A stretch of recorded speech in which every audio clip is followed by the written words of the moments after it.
All right, fire away, brother. All right, first thing for shoulders for me, if you want a fire shoulder workout, because you're gonna have to lift some heavy weight, which I'm sure you're gonna get to. You got to warm up your shoulders. Me and John talked about it before, but real quickly, what I do the chest stretch, a shoulder stretch, get my arms moving, and I warm up with the bar or lighter dumbbells. All right. After the warm up, John, or what do you do for your warm up? And after the warm up, what's your first go to move on shoulder day to get bigger shoulders? The warm up is an interesting element here. So at 52, my warm up would, for many people, would be considered, holy shit, that's the first chunk of the workout, because I have to get my shoulders so warm. And people tend to bang their shoulders up often because the shoulder's a funny joint. We won't get into that, but warming up is key. And so I would say, for me, I'm going to do, like, in many cases, I'll do some really high rep lateral raises. Like, we're talking like 30 to 50 reps, 5 sets. I want my shoulders completely engorged with blood before I move to something like pressing. Now, as well, if your shoulders are really filled with blood and a little fatigued, you're going to get more out of a lighter weight. The muscle doesn't understand how much weight's in your hand. The muscle understands the difficulty of what you're doing. So, for example, if I can warm up and pre-exhaust, and I can get nasty workout out of 100-pound dumbbells for shoulder press, I'm going to take that every time. But I'm going to go from that first exercise, which is because I warm up a little bit by rolling out, swinging my arms around, making sure the range of motion is there, similar to what you're talking about. Then I'm going to go into that really stark pre-exhaust warm up. Then I'm going to go into my pressing movements, because my pressing movements are obviously, that to me, that's what I built my shoulders on. It was obviously a seated dumbbell press, or my favorite is a standing barbell press. That is nasty stuff right there. That's a good one, man. I love standing and seated barbell press and dumbbell. And then I also, a lot of times on shoulder day for myself, I throw shrugs in there and I do the isolations, but I just go super heavy on those, man. That's just me. And I always go progressive overload. So I'll go shrugs 135, 225, 315. Usually my lateral raise, my front raise, I'm doing 30, 40 pounds, maybe 45 if I'm feeling good. And then once I go up, bring the weight back down, I'm going like 30 to 50 reps, just burning that out, just really exhausting the muscle. So how do you feel about that? Progressive overload and then bringing that weight down to really just go crazy and really tire that muscle out. Yeah, let's go back in time a little bit. Like when I was training in my strength career, what I would do is I would basically I would start with my pressing, and I would just start standing barbell press. And I would just start working my way up, and I would do, say, a max set of 3 or max set of 5. I'd pick a fairly short number, and I would basically, it was not uncommon for me to get worked up to a set of 5 with 4 plates aside on a standing barbell press. Now, once I reached that point where I couldn't, and keep in mind the gym used to always get pissed off because when you miss one of those, it's going to the ground. Anyway, but then once I missed one, I would basically tear it down, put it back up, and then I would go to a lighter weight. So I'd go to 315, and I would do a set of as many as I could. And goodness knows how many I would get. And then I would drop again to 275 and do it again, another complete failure set. And I would go down to 225 and I would do it again. So basically so like a drop set. Yeah. Keep in mind, I took rest between because my goal was to get the maximum amount of reps out of each weight. Keep in mind, part of the trick to this is when you go up to a heavy weight for a few reps, and then you drop the weight way down, your central nervous system is firing. So that weight feels extra light. So if you're looking to get a PR with a lighter weight this go for pretty much any exercise. Get yourself up to a really nasty weight with a lower rep range, drop down to a lighter weight and just go house. And you'll be blown away at how many reps you'll get. No, that's real. Now let me ask you. So you go all the way up, you're going down, you're maxing out, you're going until failure, AMRAP, as many reps as possible. How's your cardiovascular system feeling? Because you got to be activating, your heart rate's got to be going crazy when you're doing that too, because you got to have some stamina to do that. Yeah, these are hit sets, man, especially if I'm trying to think like on a set of 225. Sometimes I wouldn't go down that far because that would be a set of like between 40 and 50 reps. And that took so much, that was a long time. And Yeah. it wasn't always my shoulders giving out. It was the fact that I was out of wind. My whole, basically the oxygen in my bloodstream wasn't able to keep up. And so I can't imagine. that's part of the whole thing in the strength world is you're trying to push your body to new limits in every which way you can. And yeah, those longer sets they're gonna serve a lot of different purposes. Your heart, muscle endurance, more than anything, it's gonna develop that mental toughness that when you think you can't breathe, when your core is all wiggly because you're so fatigued, can you get another one? Yep, you probably get another one, and guess what? You'll get another one after that. When you really start hurting, just ask yourself, can you get one more? And every time you get one more, ask yourself the same question: can I get one more? You sometimes will get 6, 7, 8 of one mores when you didn't think you had one more because that brain's telling you to get out. Yeah, you got to feel your core on that as well. And man, absolutely. So you burned the shoulders down. You did some isolations. You did some presses. How do you feel? Because sometimes on my shoulder day, if I got some extra time, I'll throw in some bench press and some lat pull downs or some pull ups, just something different, just to because you're working your shoulders on those as well.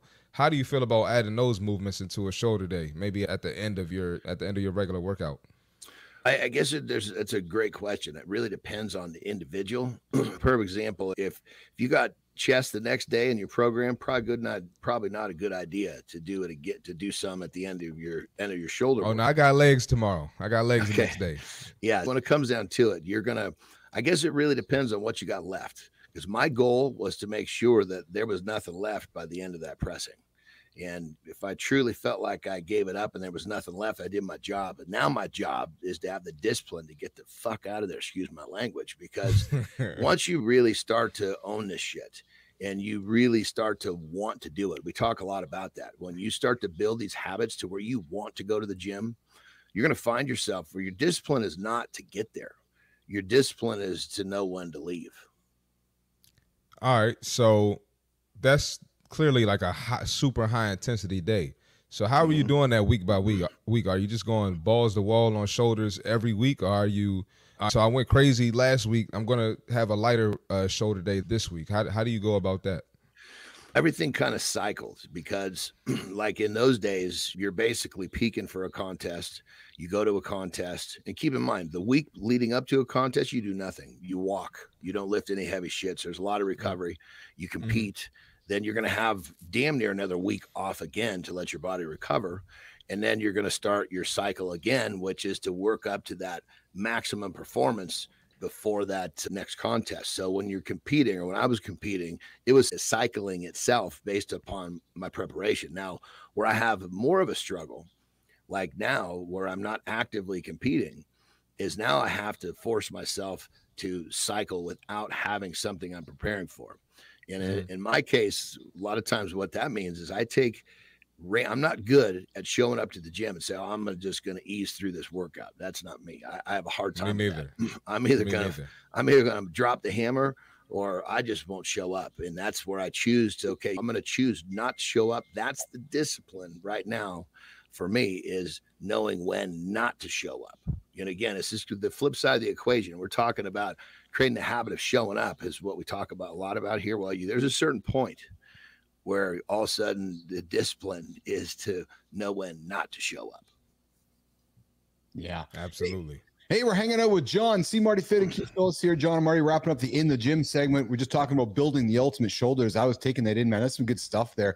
And I like how you ended it. It's understanding the discipline when not to show up. Mm-hmm. And it leans back into this idea of awareness and intention. Marty, question for you before we wrap up. How do you know, Marty, when not to show up? And then John, to you next. Marty, how do you know when it's like, no, I can't show up today? How do you know, Marty? That's a tough one. Yeah. Because I try to have set days that I take off. Yes. Usually Saturday and Sunday for me. I try to take off 2 days. But I mean, some days I'm either bitching or some days I just really don't have it. And usually I know when I wake up. If I'm just like super sore, I got a busy day, there's no way I'm going to have an effective workout. There's no way I can go 100%. And it's not just my mental blocking that. Yeah, I'm taking the day off, man. I'm taking the day off. Yep. Johnny, how do you know? this is just me because I know the challenges that I have. So I create systems to make sure that the challenges I have don't cause me to lose progress. So I'm actually much better off making the decision the day before. When I wake up in the morning, I'm going to execute the decision I made the day before. Because in the morning, for me, there's every fucking reason on the planet why I shouldn't do what I want to do. And that's part of my morning routine, is getting my mind in that right spot. So when that decision has been made the day before, and every once in a while it'll be a little skewed, but for the most part, I'm on point, because at the end of the day, I can tell, am I run down? At the end of the day, I know, do I need a little extra rest? And the crazy part about it is when you learn to use this rest as you need it, it is far more effective than the training that you were going to do. You take a day off and you feel great, and you're strong, you're mentally sharp. You get yourself overtrained, you start losing all that stuff. So it's really starting to understand yourself. That awareness, self-awareness is key in this decision-making process. It's interesting. Go ahead, Marty. Now, I was going to say, I definitely feel great after a rest day, but my problem is I wake up every day like, let's fucking go. Like, I just wake up with a different energy. So I never know. It's hard for me to say that the day before, because if I feel good, I'm probably going to work out. And that's a good point, Marty, because when I make the decision, okay, I'm not training, I know I'm going to have that I'm chomping at the bit. So I have to basically have a task that I'm going to invest that energy into, where basically, because if I don't have that task and I haven't premeditated what I'm going to do with that focus and that attention and that energy, that to me is a bad situation. So it's just a shift of my focus for the day. It's interesting you bring that up, Johnny, because yesterday we were talking about a lot. All week we've been talking about chasing feelings. I know you woke up on, I think it was Tuesday in a loop here this week. You're like, a little bit out of sorts. Yesterday a little bit. And Johnny, because the night before I made the decision what I was doing yesterday morning, and I made the wrong decision. And then I went through my morning routine, Marty, and I was like, oh, I didn't get the feeling that I wanted. And on yesterday's show, I said to you guys I was going to go chase a feeling. I got off the show and I went and did my thing. 45 minutes later, I found that feeling I was chasing. What it reminded me of, John and Marty, was that I know what I need to do before the show to get that feeling. And when I go against it is when I fail myself, right? So this morning, I did it this morning, and I was like, yes, I reminded myself. But for me, though, Marty, it's that balance of, there's some days where I need to learn how to pull back. It's learning how to pull back. And the thing about it is, we got to remember, in this process of being aware of ourselves and managing ourselves, there's going to be plenty of mistakes, and these mistakes are needed. So when you make that mistake, you think, okay, this is a bitch, yes, but guess what? I don't have to make this mistake anymore. And you file it away, you put it aside, and that's one less mistake you have to worry about making in your future. But remember, mistakes are magical. You need mistakes. You learn from mistakes. Sometimes I shouldn't say sometimes, almost always, you're going to learn more from a mistake than you are from not making the mistake. Because if you think about it, when we learn to manage ourselves and we can move forward without making mistakes, we make a lot of progress. Now, the key is we're going to make a lot of mistakes to get to that point where we're not making as many. So embrace those mistakes early in your journey. This is why I love this show. And this is going to sound so cliche, and to some listeners, it sounds so dumb. But this is why I love this show, because I made a mistake 2 days yesterday. And I'm like, damn it, I made the wrong decision. And then this morning, when I went through that thought process, John and Marty, and I made the right one, I leaned into what you just said, John. I'm like, yeah, I didn't make the same mistake I made 2 days ago. Yeah. No, and I'm not going to do it again.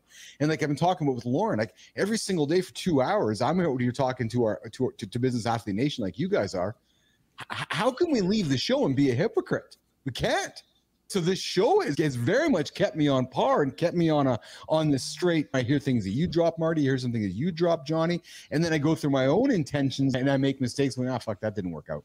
So I bring it up to end the segment because we talked about chasing feelings and so forth. And I get a sense, Johnny, that maybe you found your feelings today. And I see Marty's, we get some good rhythm here today, but it's really about just finding what makes you work. And for me, 2 days ago, I made a mistake on the decision the night before.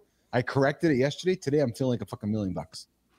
Yeah, though, and keep in mind, we all have these different ways we're going to use to keep ourselves in line. And one of the things that I ask myself, and it's really helpful, especially if it's one of those moments where I need to give myself a little kick in the crotch, Yes. is I ask myself a question: how can I lead others if I can't lead myself? I think that's exactly it. That's exactly it. But John, so simple and cliche. And again, we've taken the responsibility of building the show together.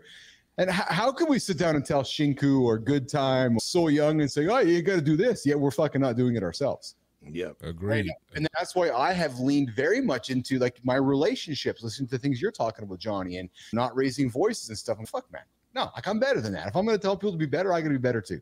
So anyways, we can talk about this forever. John and Marty, you got to rock and roll.